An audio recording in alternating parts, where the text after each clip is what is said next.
சிறகடிக்க ஆசை சீரியலில் அடுத்த வர எபிசோடில் நம்ம ரோகிணி இருந்துட்டு மகேஷ் மூலமாக ஸ்கூலுக்கு நிறைய ப்ரெஷர் கொடுக்க ஆரம்பிக்கிறாங்க.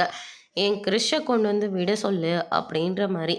அதுக்கு அடுத்து தான் மகேஷ் இருந்துட்டு இப்போ நீங்கள் அவங்கக்கிட்ட இருந்து கிறிஷை வந்துட்டு வாங்கி கொடுக்கலன்னா எங்கள் பர்மிஷன் இல்லாமல் கிறிஷை அவங்க கூட அனுப்பி விட்டீங்கன்னு சொல்லி உங்கள் மேலே நான் கேஸ் கொடுக்க வேண்டியதாக இருக்கும் அப்படின்ற மாதிரி வந்து சொல்லிடுறாங்க.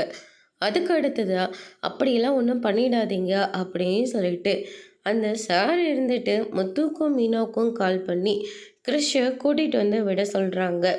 ஆனால் முத்துவும் மீனாவும் இருந்துட்டு அவங்க அம்மா வந்தால் மட்டும்தான் கிறிஷை நாங்கள் ஒப்படைக்க முடியும், அப்படி இல்லாட்டி கிறிஷை நாங்களே வச்சுக்க போகிறோம் அப்படின்ற மாதிரி முத்து மீனா வந்து சொல்லிடுறாங்க.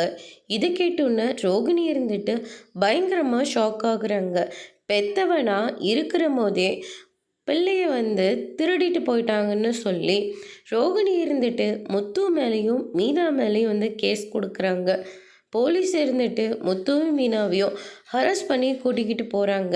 உடனே விஜயா இருந்துட்டு இதுக்காக தான் நான் அப்போவே சொன்னேன், ரோட்டில் போகிறவங்க வரவங்களெல்லாம் வீட்டுக்குள்ளே சேர்த்தாதீங்க, பின்னாடி பிரச்சனை வந்துடும்னு சொன்னேன். நான் சொன்ன மாதிரியே ஆயிடுச்சு பார்த்தீங்கல்ல அப்படின்ற மாதிரி வந்து சொல்லிடுறாங்க. ரோகிணி இருந்துட்டு என் பிள்ளையை கடத்தி கொண்டு போய் வச்சுருக்காங்கன்ற மாதிரி கேஸ் கொடுத்துருக்காங்க. அதோட இன்னைக்கான பிரமோ முடிச்சிருக்காங்க.